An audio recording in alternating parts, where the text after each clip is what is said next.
is Jason J. Rock Houston, and you're listening to Chaotic Riffs Magazine. We can be found on the web at www.chaoticriffs.com. And our special guest tonight is Public Enemy number one singer Vince Thrill. Vince is a longtime friend of ours at the show, and it's been probably about two and a half years since we last talked, Vince. So I thought it'd be great to kind of do a new interview and update people. So how are you doing? I'm doing great, man. How are you? Oh, I'm doing great now. The first thing I want to ask, again, it's been maybe about 3.5 years since I last talked to you. And at the time of the last interview, we were talking about that you had decided at the time to break up Public Enemy number one, and then lo and behold, the band decided to reform. Talk a little bit about that. Yeah, the reason I broke up Public Enemy number one was to focus on Angelus. I joined the band called Angelus. Okay. The original band out of Hollywood, California, had been around for about 38 years or something like that. So decided to focus all my attention and all my devotion towards that band, and that's why I broke up Public Enemy. Now, let me ask you, I want to touch briefly on that, because it was kind of cool at the time. People started seeing a bunch of stuff about that on Facebook, and there's actually an album came out with you doing all the vocals, and then shortly after the album came out, they started doing shows. But I don't know if you'd actually done any shows, but you weren't in the band for very long, and so I was kind of curious. What was, how did it come from being on the album to not being in the band anymore? Well, I had actually done. I did 3 shows with them. I played the Rainbow in the Parking Lot show, and then I did the Whiskey A Go Go with them, and a show in Pasadena, and. As you said, I recorded the album Test of Time with them, and did all that stuff and everything like that. And I was traveling back and forth to California from Arizona on my own dime, and so it got very, very expensive going back and forth. It was costing me $800 to $1,000 to go back each time. The band wasn't making any money for any shows. We had to pay to play. Wow, And so it was costing money just to play shows, and it really wasn't my cup of tea to have to spend $1,000 or $800 to $1,000 a show.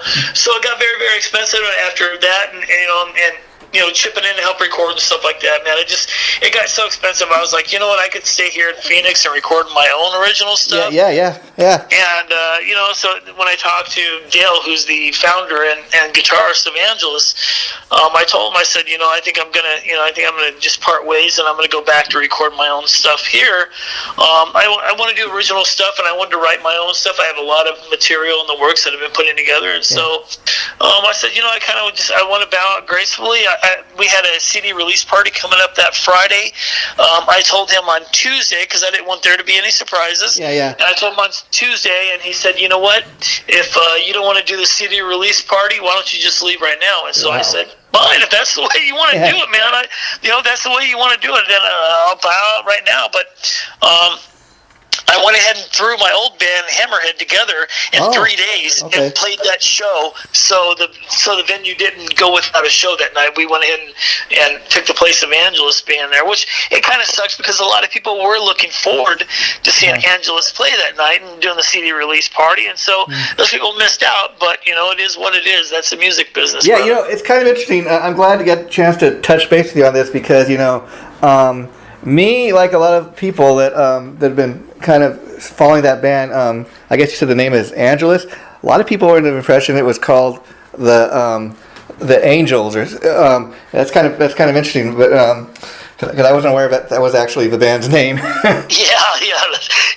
It's funny because ever since they came out, like 1978, I think the band actually started, and everybody had always called them the Angels. Even bands that they had played with, they played with Metallica and stuff, and Metallica called them the Angels. So yeah, because back in the 70s, they had that band with Greg Giuffria and Punky Meadows. That was the original. That's the band really known as Angel, but it was just not with an S. And it's kind of interesting that this band Angelus. I wasn't around. I wasn't aware they were around that long, but they briefly had a guy that I follow on Facebook, Rick Fox, as a bass player, and Rick, kind of like you. He's got a bit of a fan base of his own, and he was a guy that was in an early version of Wasp, and he played with Ron Keel, and he's one of these guys that's been on the scene for a long time, and it almost seemed like they got this guy kind of just because he had a little bit of a fan base, and things didn't end up working out between Rick Fox and the same band, and it's kind of funny since they parted ways with Rick. It seems like they're not gigging too much, and I don't know what's up with that, but just kind of interesting to see the way that band has kind of worked out. Yeah, actually, I saw that Rick had, somebody told me, hey, Rick Fox is playing with Angeles. I said, really, Yeah. because Cal Shelton was the previous bass player, and Cal and I got along great, and Cal's a hell of a guy and a phenomenal bass player. Yeah. But, so then I heard that Rick Fox had taken his place, and I was like, well, that's weird, because I thought everything was good with Cal, and come to find out it wasn't, and then 3 months after Rick was in Angeles, then he bowed out, he left the band. So seemed like he had a lot of the same problems, and it seemed like after he left, and I don't want to badmouth him because I don't know if it's how true all this stuff is, but it's just stuff reading off the internet. But supposedly he had a lot of when he just made the decision to leave, a lot of these guys were kind of following him, trying to get him to come back to the band, making threats. I don't know how true that is or not, but it seems like the band's kind of falling apart. Okay, so now that you answered questions regarding the band Angelus now, and then I also see like you mentioned Hammerhead. I was going to ask you my next question that was going to be, is Hammerhead a new project? But you said that was your previous band. So you guys like an original band? You write original tunes? No, actually, I started Hammerhead probably about 5 years ago, and then I took a little bit of hiatus from it to fully concentrate on Public Enemy #1. But Hammerhead is actually a cover band, but lately there's been talks during rehearsal that several members of the band want to start recording original material, and I'm totally down with that. I was super excited when they kind of brought it up to me. It was like, hey, why aren't we doing original stuff? And I said, you know what? I wonder the same question. So so we are actually going to start heading in that direction. We're still going to play some covers, but we'll definitely be adding in some original material, and I cannot wait for that because we have tons of material to add, and I'm looking forward to it. We've got some really great guys on board now.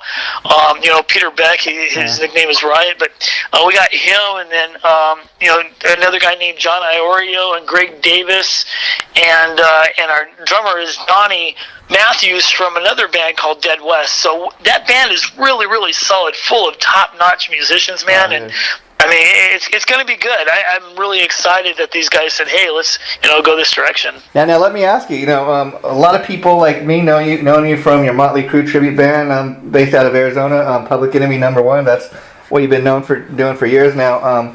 And you say Hammerhead started out as a cover band, and a cover band and a tribute band are, to me, two totally different things. Because like a cover band, you might do a Bon Jovi tune, you might do a Kiss tune, a Poison tune, I don't know, and that's got to be a lot more fun, or different at least, compared to what you do with Public Enemy #1, because Public Enemy #1 is a pure tribute to the crew. Right. Yeah, with Hammerhead, we cover Quiet Riot, Twisted Sister, Tesla, Rob Zombie, White Zombie. We cover a bunch of different material. So as a vocalist, I love it, and because it challenges me, and people want to hear. Sure, you may know the lyrics to the song, but to actually do it justice, you kind of need to sound like the original vocalist for that band. That's hard to do. And so it's very challenging, and I love that about it. It's really challenging me to expand myself and stretch myself out and see how far I can go. And when the other day, I think it was about a week ago actually, the guys brought up, hey, let's do Dragula, Rob Zombie, and they're like, can you do that because you sing like the Motley Crue stuff perfectly, and you do Poison and Tesla, but this is in Skid Row, but Rob Zombie is not like that. And we did it, and they were like, that's really amazing that you can change your voice like that. Wow. So it was really cool, man. I thought it was fun. We have a good time in that band, a really good time. And Vince, the other thing I want to ask you about, the last time I talked to you, you were planning to maybe do like a solo album. You had been writing tunes with this guy. I forget what his name, Bobby Bruce something. Whatever happened with that project? Is that something that's on hold or still in the works? Well, I'm still currently writing. I haven't given up writing original material, but I've kind of been.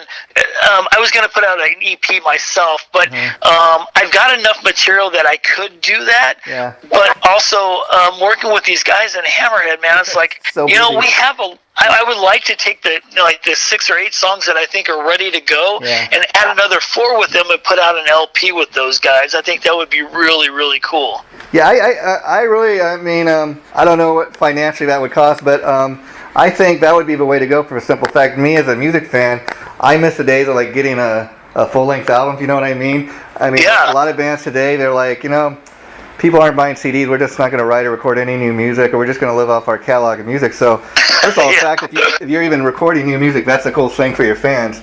But I'd much rather get like an album like of 8 or 10 new tunes as opposed to like just a 4-track EP. That's just me personally, Yeah, and definitely these days, J-Rock, the thing that I've noticed a lot of bands are doing this day is that they will release an album, but they're going to release songs off of that album before the album comes out. And it's like, so they're kind of like double dipping. Nobody's buying music these days. Like nobody goes out and it seems like there's so many people pirating music these days that artists that are creating new music can't make a living off that. So if you're going to make a living from music, it's going to be from shows and merchandise, because you're not going to make any money off of music itself, because people are getting it for free, or people are pirating it or whatever. So, and I think doing like what you do, that's the only way you really stand a chance of making any kind of money. Like just last night, I was interviewing Swan Montgomery. He's a lead singer from Led Zeppelin, huge Led Zeppelin tribute here in Los Angeles, where I'm from, and they're celebrating 30 years. And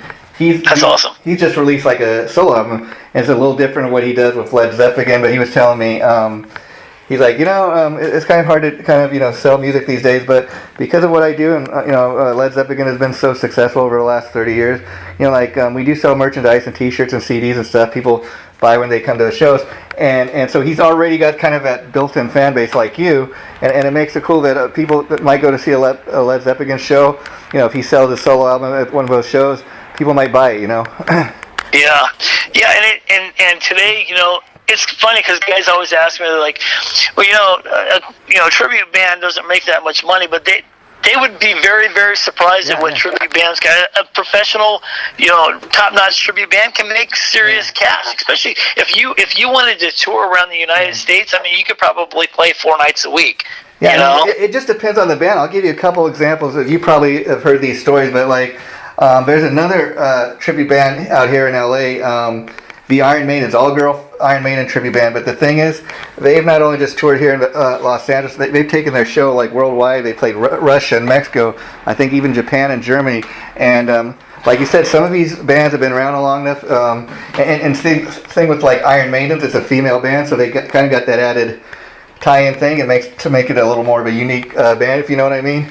Yeah, I love the Maidens. Actually, I went and seen them here at a local place called Joe's Grotto here. Yeah. I went and seen them, and man, they were fantastic. They really have it down. At first, I was like a little cringy at a girl Iron Maiden band, but when I saw them play, I was like, okay, they're the real deal. They're really good. That singer, man, I went to see them a couple of times, and she can really belt it out. I mean, you'd think that was Bruce Dickinson if you didn't know any better. Yeah, exactly. And, funny story about tribute bands. People might be surprised to learn the singer from Steel Panther, he used to go by the name of Ralph Sanaz, and he got his start out here in LA. One of the very first Van Halen tribute bands. They're called the Atomic Punks, and he briefly left them to go front LA Guns, which big MTV band back in the 80s. And the funny thing was, Ralph was making more money doing the tribute thing, so he left LA Guns to go back to doing the David Lee Roth thing. And then he's doing Steel Panther now, which is not exactly a tribute band. It's kind of a nod to the 80s, but it is original music. So that's one aspect I love about what he's doing with Steel Panther. But I mean, he's laughing all the way to the bank, if you know what I mean. Oh, sure, yeah. I know who Ralph Saenz is. He's a really cool dude. Yeah. And the thing that with Steel Panther is like, I heard him talking about this before, and he was saying that how much fun it is compared to like fronting another band like LA Guns. Yeah. I mean, Chrissy Guns and those guys are very, very cool. But he said the thing about it is exactly what you said. He makes far more money. I mean, he was making more money in the Punks than he was in LA Guns, and then now he's even making more money in Steel Panther. They're worldwide now, so for a few years now. And so, it's the same thing with you. I mean, I don't know how many Motley Crue tributes are out there in Arizona where you're from, but when I'm looking on Facebook,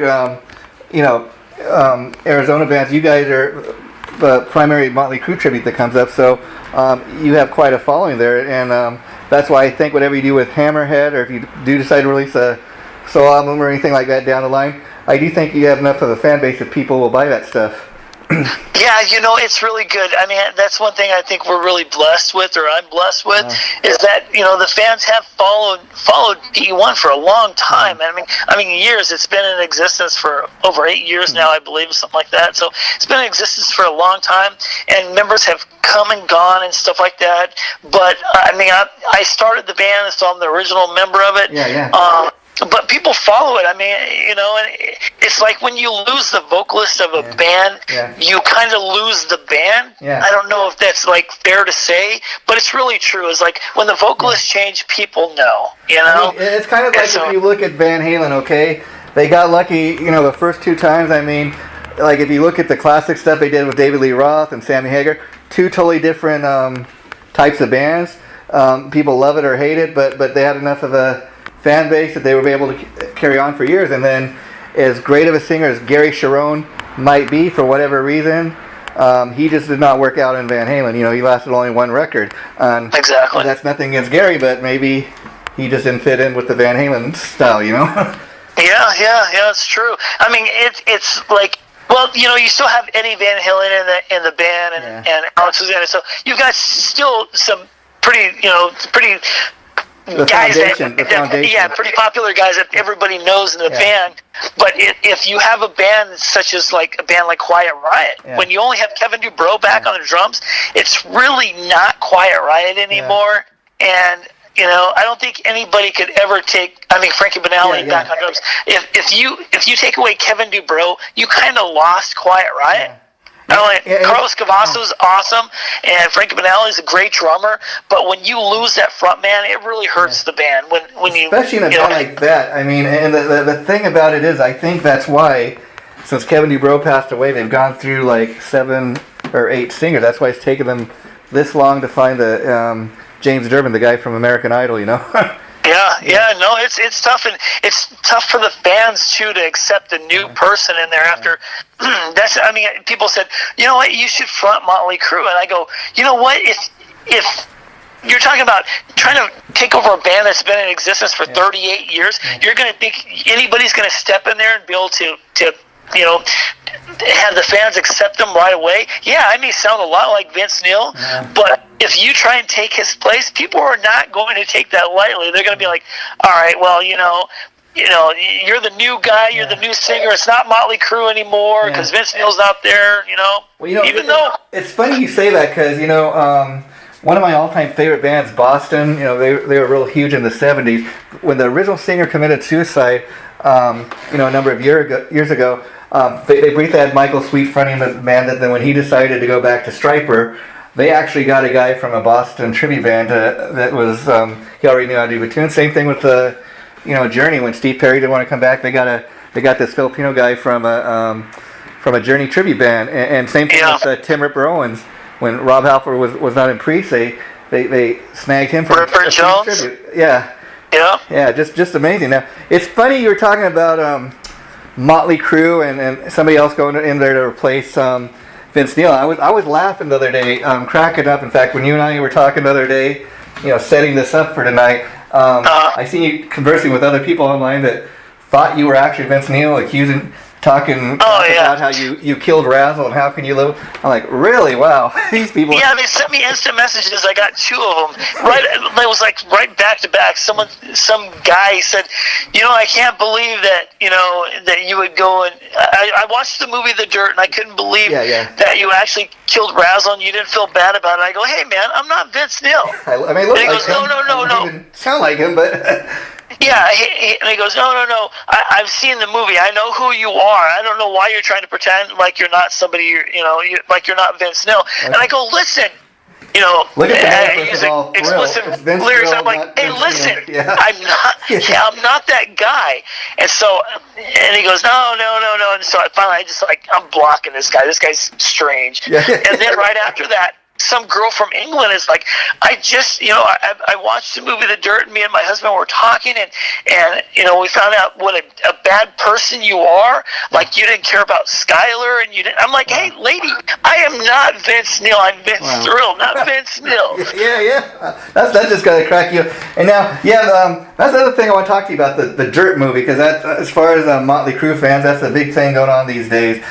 Sure. Now, funny, last time I interviewed you, were talking about the fact that your all-time favorite Motley Crue album, you tell me, was Too Fast for Love, and we talked a lot about that. And I found it kind of interesting that half of the Dirt soundtrack are songs off of that first album, Too Fast for Love. Absolutely. Why not? It's the best album they ever put out. I mean, by far. It's what got them the notoriety that they wanted. It was back when you and I talked about this before. You can listen to that album, especially if you can get a first release. You can listen to that album and tell how hungry those four boys were when they started out. They were hungry. I mean, they wanted to make it, and you could tell by the way they played and why the way Vince was singing, everything else, how hungry they were to make it. And that's why that album is so good. So true. I mean, okay, now if you look at Too Fast for Love, the funny thing about it is, okay, like, I compare that album, let's say, with Theater of Pain, for the simple fact that if you look at all their albums, those are the two that maybe had the most of the glam influence now. But I kind of lean like you towards Too Fast a little more, because while it had a bit of a glam influence, Too Fast for Love, if you really listen to it, it's really got a heavy punk influence as well. It is, yeah. More street cred, it gives it more of an edge if you listen to that stuff. Yes, it does. And the funny thing is, like, one of my all-time favorite tracks is "Take Me to the Top." That's one of those songs you listen to, like you said, you can hear the hunger in the band. It's like they're just dying to make it, and that's what that song was, kind of about. Oh well, that's the song that they used mostly. I mean, for the opening for the Dirt was "Take Me to the Top." That song is so aggressive. If you listen to it, you can tell it's like these guys wanted. These four guys were hungry and they wanted it. And they're saying, "Hey, take me to the top, because that's where we're going. No matter what, nobody's going to stop us. We're pulling no punches. We're going directly to the top." And they did. One song I really wish they would have included, but then again, when you put together a soundtrack, you have to select limited tracks. But I wish they would have included "Public Enemy #1" because me too. That's my all-time favorite Crue track, and it's funny that growing up, I cannot tell you how many TV shows, movies I have heard that tune in. It's used so many times in soundtracks. It just amazes me. Yeah, it's a great song. It's got a nice hook. It's it's when we play it, it shows. People are like, some people that have never heard, and you'll be surprised, like some people have come up to me and go, "Well, I've never heard that song. Who did that song?" I'm like, "Motley Crue. This is from Too Fast for Love." When you're not, and they're like, "Well, they go shout at the devil, because they go with that era, because I think that was the most publicized era, besides maybe Feel Good, that they really pushed was Shout, because they had the costumes then and everything like that. But when people come up to me after the show, where I was going, people come up to the show, they're like, "I've never heard that song, but I really, really, really like it." Yeah, see, that's a cool thing about what you and Public Enemy #1 get to do. Not just play that song that you guys are named after, but the fact that you get to play tunes like that. Unless you're a diehard Motley Crue fan, you may never heard that tune before, and people going to Public Enemy #1 show, they're hearing that for the very first time, and that's got to be a cool thing, because, who hasn't heard Dr. Feelgood, like you said, or Shout at the Devil half a dozen times on the radio? You might not have heard that tune, though, and that's a cool thing to be able to introduce the audience to kind of these rare tracks,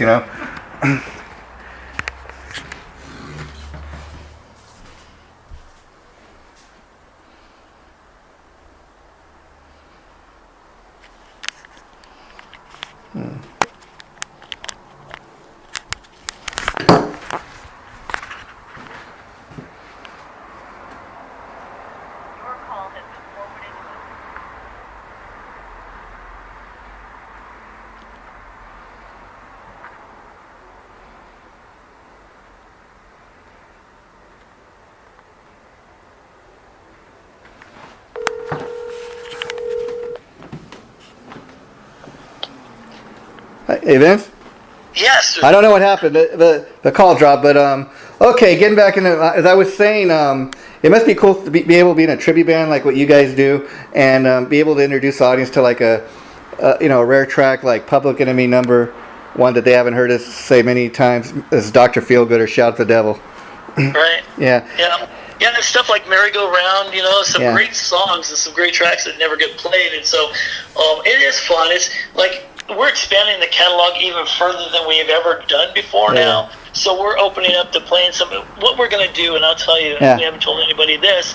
It's exclusive to you. The first time I didn't talk to anybody about it is we're going to do like Shout at the Devil front to back. Wow, the whole entire album. We're going to do Feel Good front to back. Wow. We're going to do Theater front to back. So we're going to do every song on the album, and we think, we've talked about that before, and we've never done it, but now we're putting that together, and I think it's going to be really, really cool to be able to hear tracks that never get played. Yeah, that is so cool. Now, let me ask you, how big of a fan are you of the new of the 4 new true tracks?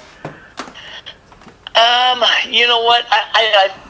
I like 3 of them, 3 out of the 4, and I think you can guess which 3 of those are. Yeah. Now, I will say this. I like the title track the best, The Dirt. I love The Dirt. I'll be honest. That's my favorite song. And I noticed the other 2 songs, they kind of got the word dirt throughout. So I was like, I think the most original new track is The Dirt. And Like a Virgin is kind of funny because I heard Nicky doing a couple interviews that I was watching online, and he was talking about, oh man, I just had this great idea, and man, God was talking to me. Hey, you got to do Like a Virgin, dude. And I was I'll admit, I was kind of interested to hear it, but they really heavied it up. It sounds nothing like the original, Madonna version, excuse me. But and I just thought there were so many better tracks they could have chosen to cover. Yeah, I agree on that. I had talked to Nicky actually a long time ago, probably 2 or 3 years ago, and there's a song that I've been wanting to do forever, and I'm like, why doesn't Motley Crue do this song? And I'll tell you right now, and this is another exclusive just to you, bro. Yeah. Is we're going to be covering a song called "The Wanderer" by Dion. Oh, okay. Oh, that's kind of interesting because I think I told you this too through email or something recently, but we might have talked about this. But anyways, I heard years ago on one of his very first solo albums. You can probably find it because I seen it on YouTube. Dee Snider did a version of that song, which it just he was able to pull it off, if you know what I mean. But very interesting. Slow. I'll be honest with you, J-Rock. It's so slow. Our song is not like that. Yeah. We're meddling up. It sounds exactly like if you would have heard Motley Crue put this song together. It sounds exactly like that. Yeah. It would be like, let's put it this way. Yeah. It's Kickstart My Heart on steroids. Wow. Yeah, and going back to Too Fast for Love, like you said, the thing I love about those tunes, like you, Vince, is you can hear the hunger in the band, and like I love the fact, like you, that they also feature Merry Go Round, because that's a track that a lot of people may not even heard or like on with the show, Yeah, so totally. Those are real early tracks. And then the funny thing too is Livewire. That was also the first time a lot of people seen Motley Crue, because when that album came out, not a lot, unless you were here in the Los Angeles area, not a lot of people knew who Motley Crue were until they seen that Livewire video. And if you look at the video, I mean, it was so raw and in your face. And that was another one of those songs that very much like Public Enemy #1. That's who that band was. They were the anti-establishment. And totally. And then online a couple of weeks ago, I was laughing before the movie came out. Like a lot of people reading this stuff online, Nicky was saying, "Oh, Livewire, man, we wrote that about domestic violence." And don't get me wrong, there may have been domestic violence back in the day, 1981, but it was not as publicized like it is today. And I was thinking, okay, if you wrote that song, Nicky, about domestic violence, man, you were so ahead of your time. Yeah, I don't believe that song was about domestic violence. I mean, you listen to the lyrics. See, that's the thing. I will say, I give Nicky credit that, like, he really is the brains behind Motley Crue. I mean, I believe all 4 guys bring some to the picture, but he's just such a gifted songwriter, and it's amazing because he's not even a singer, but he writes him and I think Mick Mars. They write a lot of the lyrics and stuff, and it's kind of just very interesting. That guy, if you listen to his songs, they come out so honest, like Livewire. You listen to the lyrics, you listen to the song, you listen to the attitude in the song. Very punk-like, but like you can hear like how hungry that band was back then. Yeah, and Nicky's writing style is so simplistic. I mean, it is just cut and dry. It's just like when he's not only writing the lyrics, but when he's writing the music to it, it is so cut and dry. And then he gives Mick the full reins and say, "Hey, Mick, take off with this. This is I got the meat. I'm looking for the potatoes. Now you have the potatoes, and let's make this song a hit." So, but those two guys working together, man, I think they're untouchable. Yeah, I mean, I think that's why those are the two guys that were in the band from start to finish, and it's just kind of interesting because again, like if, you look at Nicky's other band, 6 a.m. Okay, and the fact that he's such a gifted writer, he could have taken 6 a.m. and made it like into Motley Crue number 2 or whatever. But those two bands sound nothing alike except for the fact that they have the same bass player, if you know what I mean, and songwriter. Yeah. And I like 6 a.m. And I heard that they may be getting back together soon. I don't know. That is a rumor going around. I do know this much. I've heard that I guess because they've put out enough material at this point, and they haven't toured like the last 2 or 3 years or anything. They've kind of been on hiatus. That they got enough material. I think they're going to put out like a greatest hits album and maybe 3 or 4 new tunes, and then maybe like tour this summer. That's the rumor going around. Right. Yeah. And now getting back to the Dirt movie, I'd like to talk about kind of some of the inconsistencies, if you will. Now, like a lot of people were talking crap about, oh well, how come they mentioned Vince Neil's daughter dying? He didn't have her, she didn't die until the early '90s or whatever. And I could see when you're doing a movie like this, okay, that's a major event in the guy's life. This little girl dying of cancer at 4 years old. So you kind of got to include that. But one scene I was kind of laughing at was one of the very first scenes, like where Nicky and Tommy meet, and it's like Tommy's going to check Nicky's band London out, and oh man, I'm just such a huge Nicky Sixx fan, man. Oh man, I followed you for years, and let's form a band together. I don't quite think that's how it really happened, but who knows? No, actually, they met at a liquor store. Yeah. Yeah, so I was like, okay, I don't know where this part of the movie is going, but whoever put this together, Jeff Tremaine, didn't understand what happened. Yeah. From my understanding and from what Nicky has said, that they met at a liquor store, not inside of a restaurant. And that's the kind of thing I've heard over years. And like it surprised me that I thought, like a lot of people, okay, they're not going to even mention the fact that John Corabi was ever in the band. They're just going to act like Vince has been the singer the whole time. But I was surprised they did have a one Corabi scene. He didn't say. I don't think he even said a word. Just they're like, "Oh, aren't you singer John Corabi?" And then they cut to the next scene. And I will say this: the guy that they got to do Corabi, man, he should think about starting a John Corabi tribute band because he looks dead on like Corabi. Yeah, and I think that somebody already famous. I can't remember if somebody was telling me. Yeah, he played in a couple other movies. Like, I didn't recognize him. Yeah. And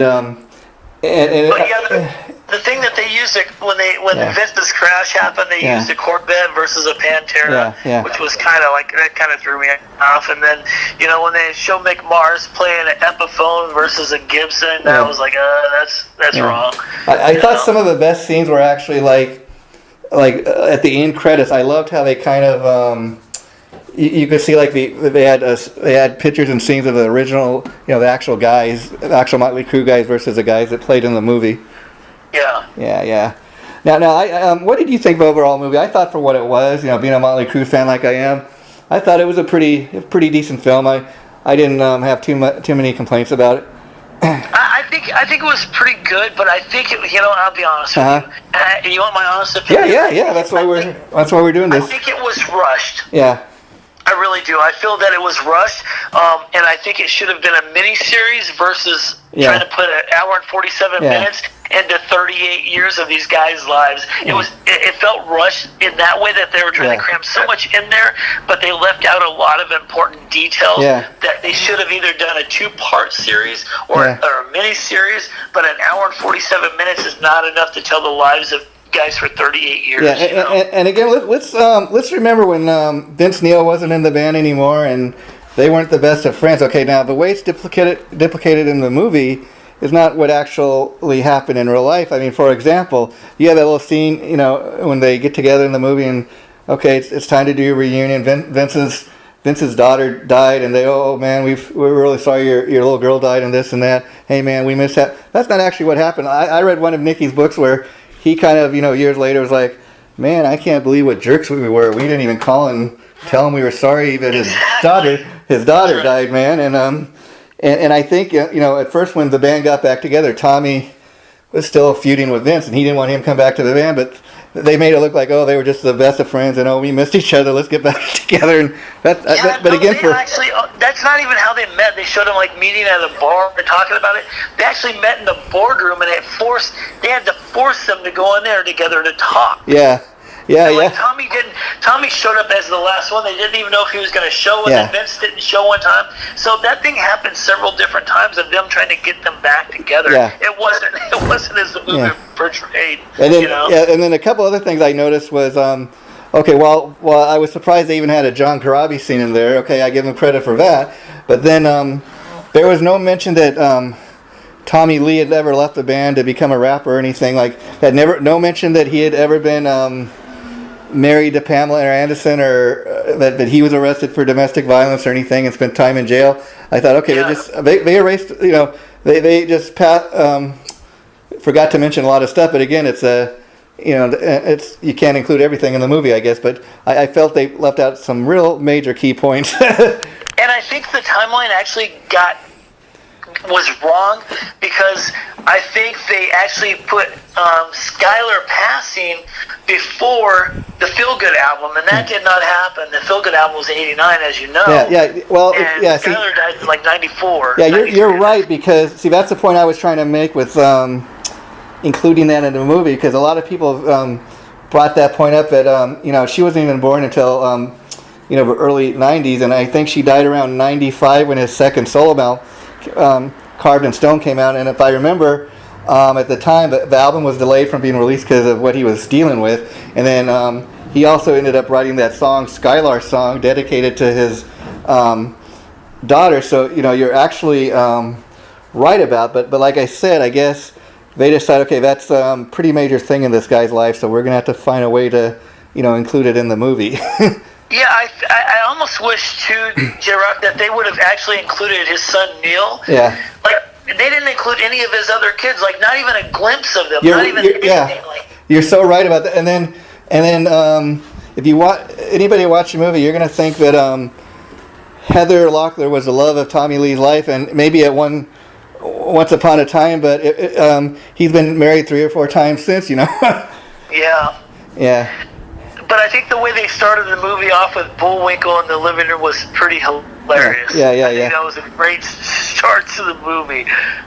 And then it's funny, they one of the early scenes in the movie, you see Tommy with his drumsticks in the kitchen with his family, and they have a girl, I guess, playing his sister Athena, who she's a quite famous drummer in the Hollywood scene here, and she was married briefly to James Kodak. He used to be the drummer in the Scorpions.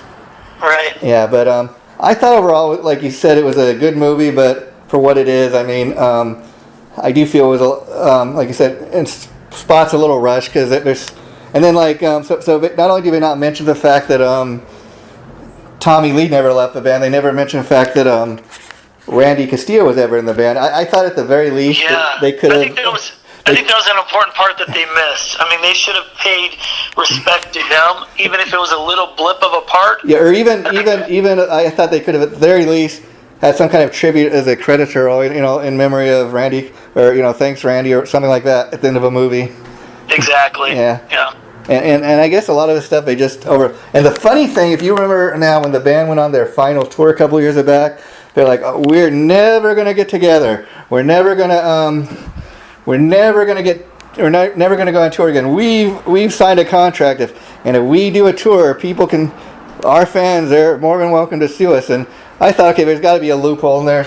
And it's funny because the little bit of PR that the guys have done together, I guess Tommy, Vince, and Nicky have reconnected the most, and they've been kind of hanging out. And Nicky's like, well, we've been talking about it.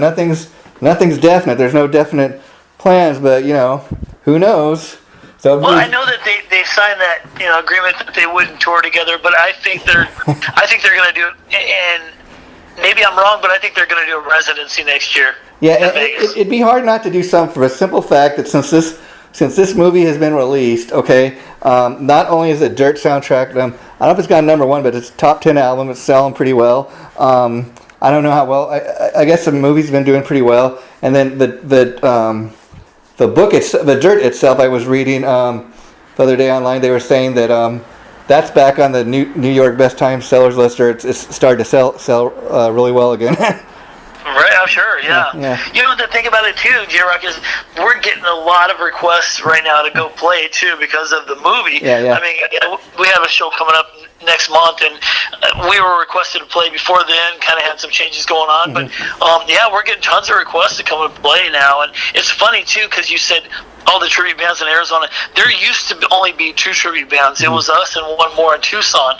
But now there's like 5 Motley Crue tribute bands here in Arizona since the movie came out. Yeah, well, that's amazing. But I do still say, I mean, I'm not from that area, but just knowing what I know, I still think you guys have kind of become the standard. The fact, like you said, you were the only one for several years. So, and the fact you're still out there doing it, still getting requests to play different places. You guys are doing something right. So you do have your little built-in fan base there. So any other Motley Crue tribute bands that come after you, they got to kind of look at what you're doing. Yeah. I told everybody, I said, like, you guys got to step up your game.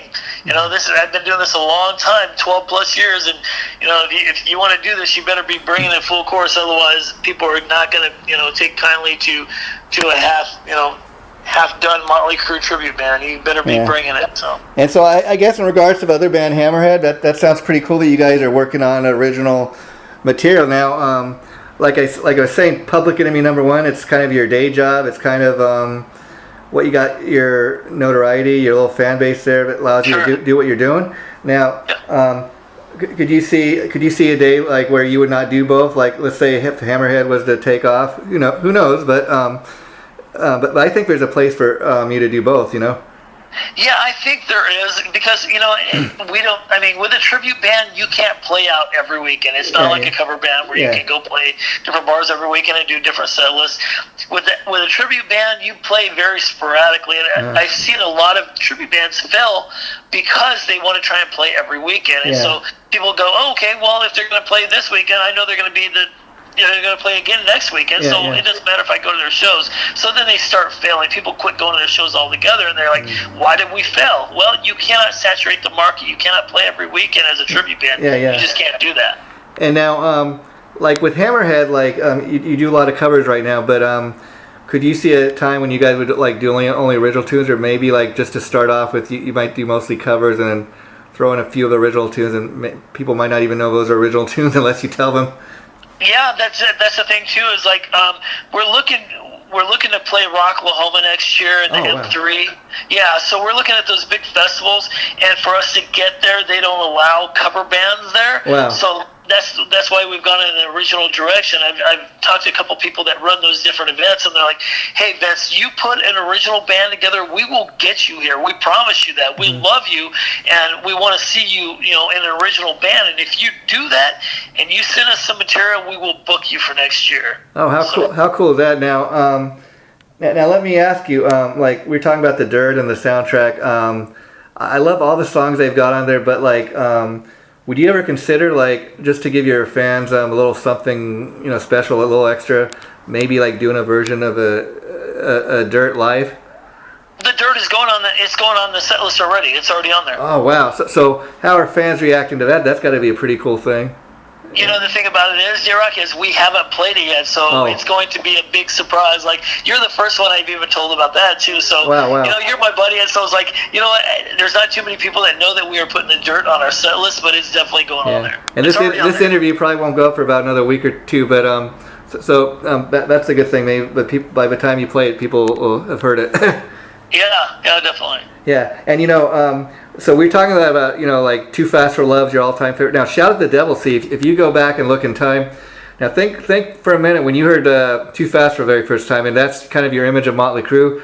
And then a few years later, they released Shout at the Devil. I mean, I was listening to an interview Nikki Sixx did online, and he was talking about, with Shout at the Devil, we kind of sneaked into the world of heavy metal. I don't even know if that was what they intended to do, but the funny thing is, if you look at their catalog of music, no two albums sound just alike. So think back, that image, because when the album was originally released, they had a pentagram on it, not even what the band's photo that is currently on the cover of that album, but and these people think they were devil worshippers. Oh no, we can't have that album in the stores and stuff. It's just funny when you look back at that image that people had of a band from the first album. Well, you remember, J-Rock, that album was actually called Shout with the Devil. Nicky named it Shout with the Devil. Oh. And then Doc McGee came over. I think it was Doc McGee came over and he said, Nicky, we can't do this. The label is not accepting this. Yeah. You cannot name an album after that. And at that time, when Nicky named the album Shout with the Devil, he was really getting into all that, like, Satanistic stuff. Yeah. And so when Doc, I think it was Doc that went over to his apartment, they were sitting there talking about it, and at the time, Nicky was like, I'm not changing the name of the album. They said, well, the label's not going to take it. They're not going to accept it. So Nicky said he was sitting there, and I don't know, if this is true or not, but Nicky said he was sitting there, and a knife raised up, and a fork raised up or something, and it went and stuck in the wall. And Nicky said, you know what? I'm changing the name of this album. It's going to be Shout at the Devil. Yeah, and I don't know. Yeah, and the funny thing about that is, like talking about Nicky's just such a huge. He's a genius. I mean, this guy. If you look at the way he's marketed the band over years, and like I heard him talking over years too about, I just thought, just having the word "the devil" in the album title, that would get people talking, and I thought we'd go darker, and on that album, that's why the makeup is a little more darker, and it's all black and red, and if you look at Shout of a Devil era photos, they got blood and stuff all over them, and he's like, we're just going to go darker, get people talking about the band, and then if you compare that to a few years later, we released Theater Pain, so you go from like a dark image like that to like a glammy image. Yeah, and then the thing about it was too is. Remember, Nicky was going to call. He wanted to call them Christmas, Xmas. Remember that? Yeah. They're like, you're crazy.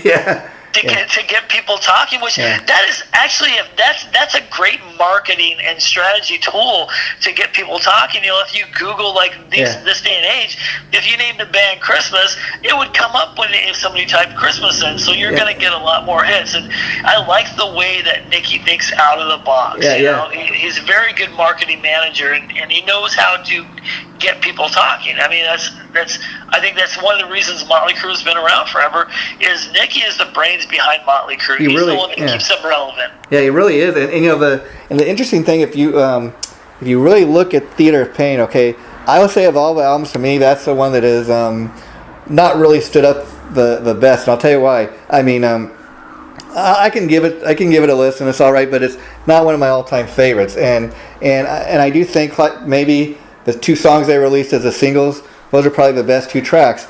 The only other track that I really have a lot of love for, which I kind of forgot about until, I was posting stuff on my Facebook page, celebrating the release of the Dirt movie and that, looking back on all this, City Boy Blues. I thought, okay, that's a great song. That's a great tune, and like me, a lot of people forgot about that tune. That's probably the best three tracks on there: City Boy Blues, Home Sweet Home, and Smoking in the Boys' Room. Yeah, definitely. Yep. And who would have thought that Motley Crue would have covered a Brownsville Station song anyway? Yeah. When it went over that big, it's like, wow. I think that was probably Nicky's idea too, and he probably talked to Mick Mars because as you know, Mick is a huge blues fan. Yeah. And so I'm sure when he said, "Hey Mick, how about Brownsville Station, Smoking in the Boys' Room?" Mick was probably fully on board at that time. Yeah, and again, I don't know how true this is, but again, if you look at the Dirt movie, in there they kind of what the story kind of they tell is, well, man, everybody was kind of we weren't talking to Vince because of the accident and Razzle dying and all that, and we were kind of at odds with each other, and Vince had just gotten out of jail, and man, he thought it'd be cool to have a happy tune on the album. Now, again, I don't know how true that is, but they're kind of giving Vince the credit for that in the movie.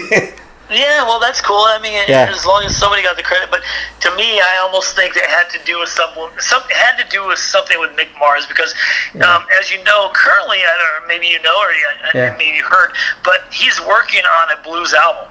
Yeah, I see. He's been working on this album ever since they played their final show. But stuff I've been reading online, probably like you, is he's like, I'm a real perfectionist, and I really don't know what direction I want to go in. We're just kind of in the studio, and when I'm happy with what I've got, then we'll release something, Yeah, and I told his son Les, I said, if your dad would be willing to work with me, man, I'd love to sing some blues on his album. And he said, I don't know, because he was supposed to be working with Krabby, but then Krabby was so busy, and like. Well, not only that, but I think it also had to do with something which I don't know.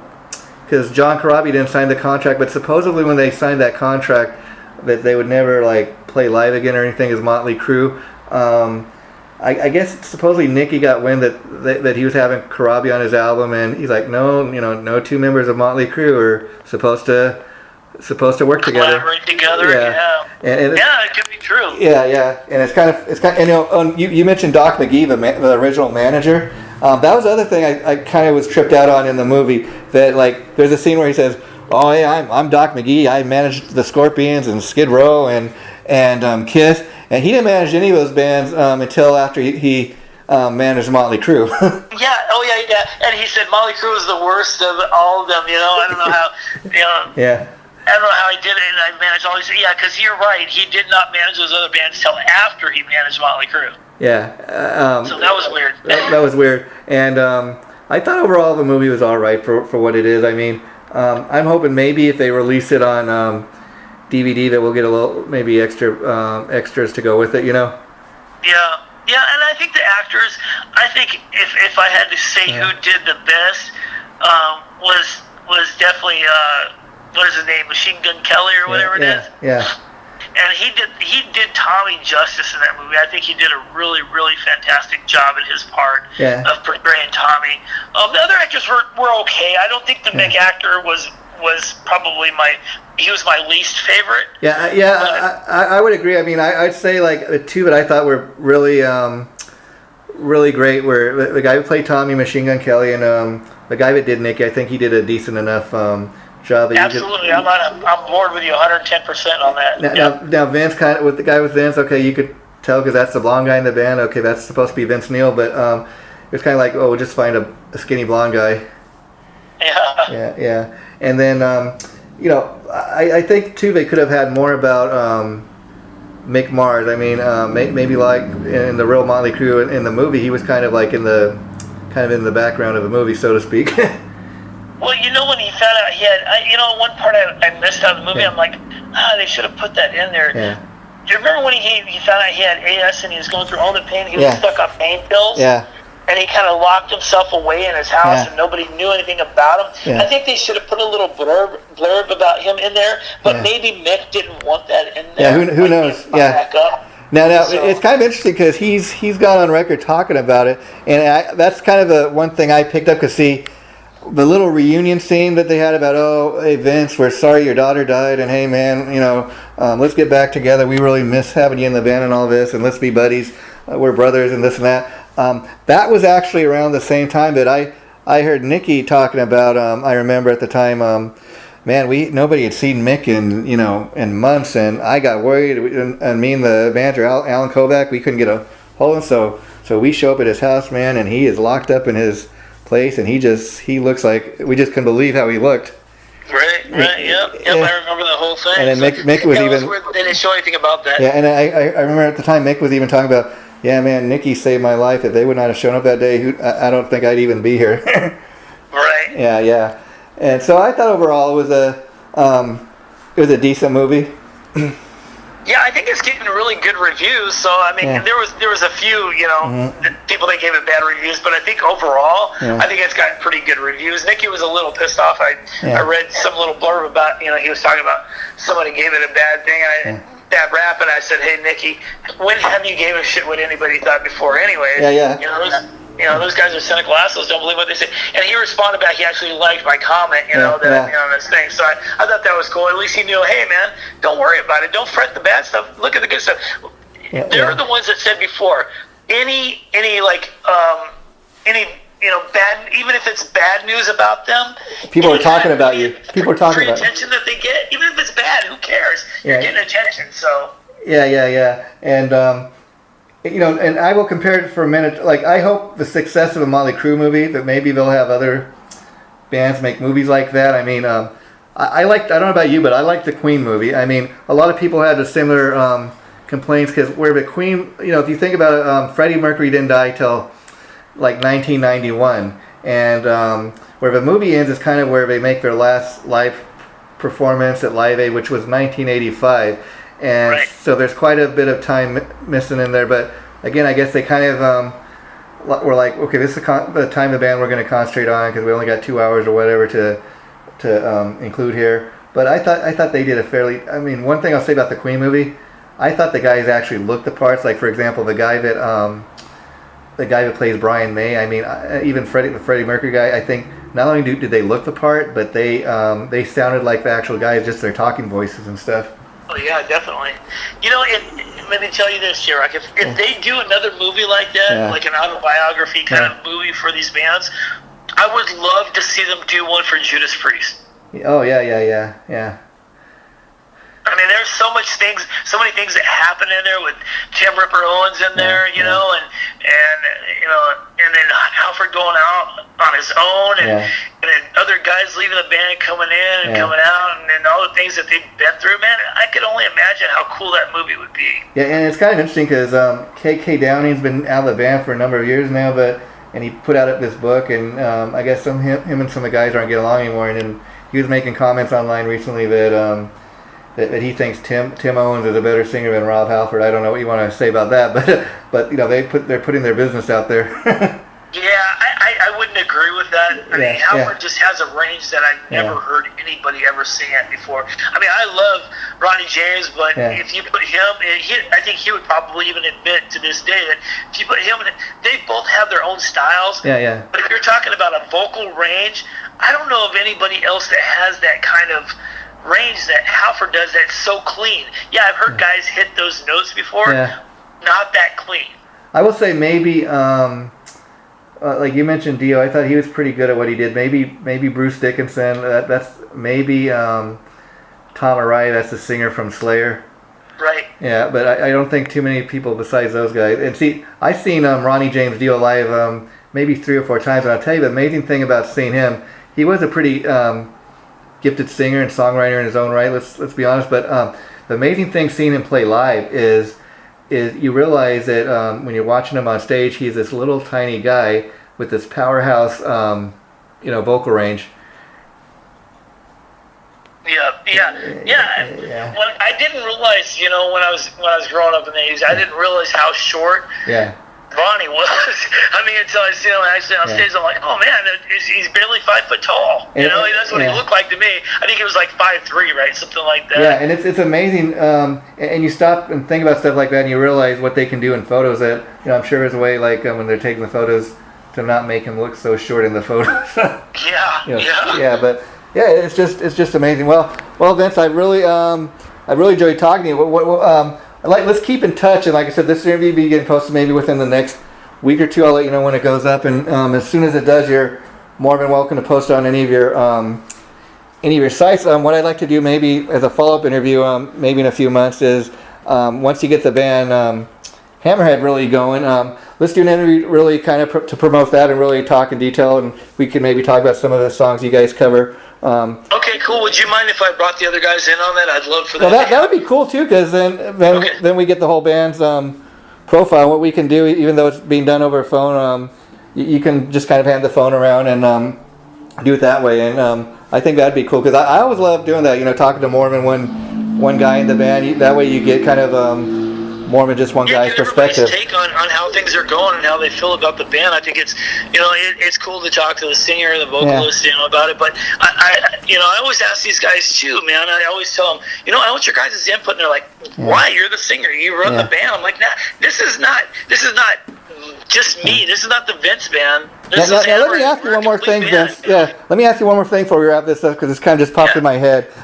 Sure. Now, like, you've been doing the Motley Crue thing for years, but now when you're writing original tunes, that's kind of a completely different thing, because you don't have to have every song sound like Motley Crue. So, like, what's your writing process? Do you just you get an idea for a lyric, or you usually start writing like with music, or how does it start? That is an incredible question you just asked me, because I had the same conversation with my grandson today. So he was asking me, and he calls me Papa. And he's like, "How do you write?" He's 11 years old, so he's really starting to get into music. I took him over to the studio today, and he said, "Papa, how do you write a song? What do you know? How do you know to write about whatever?"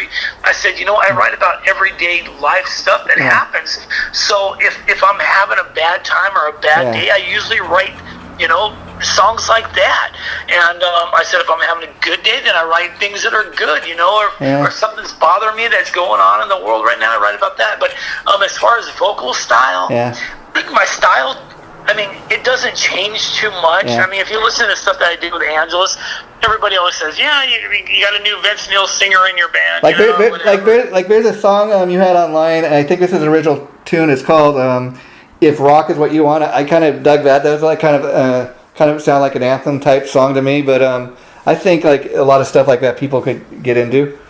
Yeah, I actually wrote that song 1.5 years. That's not one I wrote with Angelus. I wrote that one on my own. A few songs I wrote with Angelus, but I wrote that one on my own last year or the year before, and then I produced it last year. I actually put it out with Tommy Gibbons last year from Flaw, and that song, man, I'm really proud of that song. It'll probably be included on that LP, but there's lots of other great songs that I've written since there. See, that's the thing. Like with the Public Enemy #1, you got your little fan base there, and see. So right now, you're known maybe as a Motley Crue guy for in Arizona, but does the Motley Crue stuff. But the cool thing is, if you do even like one album worth of material, let's say with this band Hammerhead, or you continue to release this original music even online, after you get enough tunes up and people start hearing this other stuff. You're eventually going to be a Vince Thrill sound. People are going to say, okay, so that's what this guy's all about. Okay, he can do more than just the Motley Crue thing. And see, what I dig about that is, even as an artist, it's got to be great for you. Like, oh man, I love doing the Motley Crue stuff, but man, these are my songs. These are songs I actually yes, you get it. That's exactly right. Wrote and created, and that's got to be a great feeling when your fans get a chance to hear this. And again, see, the great thing about it is you don't have to have 10 or 11 tracks on the album to sound just like a Motley Crue song. You can maybe have a hard rock song. You could maybe have a ballad type song. You could maybe do like a bluesy type. You could do whatever the heck you want, because it's Vince Thrill's band, or and then these other guys, of course, you're going to be collaborating with them. So that's also going to give it somewhat of a different flavor and sound, because you're working with different people. Yeah, exactly. And the stuff that we've been doing is either a half step down, or like Motley does a full step down. We do some of it like that, and I think we're gonna write a full step down, just because I like that heavy sound. And so I think everything that we're going to be writing original is going to be a full step down, just like Motley does. Just because I like that deep sound, that heavy sound. Yeah, well, I will.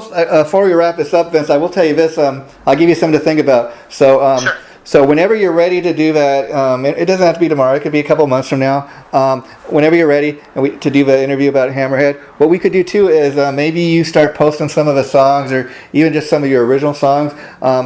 When it comes time to do a new interview, we could talk a little more detail about those songs that you've posted and what went into writing them or whatever, just to kind of help promote that. And whenever you want to do that, I'd be more than happy to do that for you.